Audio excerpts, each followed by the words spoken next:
How to turn on battery saver mode, also known as low power mode, on your iPhone. Enabling low power mode helps extend your battery life by reducing background activity and power consumption. First, open the Settings app on your iPhone. Scroll down and tap Battery.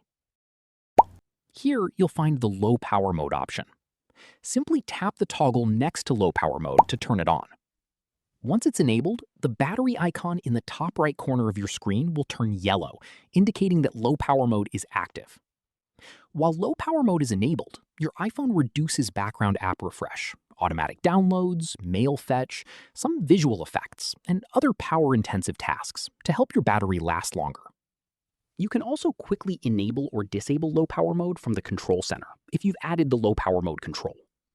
And that's it. That's how you can turn low power mode or battery saver mode on or off on your iPhone 8 Plus. If you found this tutorial helpful, don't forget to like this video, subscribe to the channel, and turn on notifications for more iPhone tips and easy how-to tutorials. Thanks for watching, and I'll see you in the next one.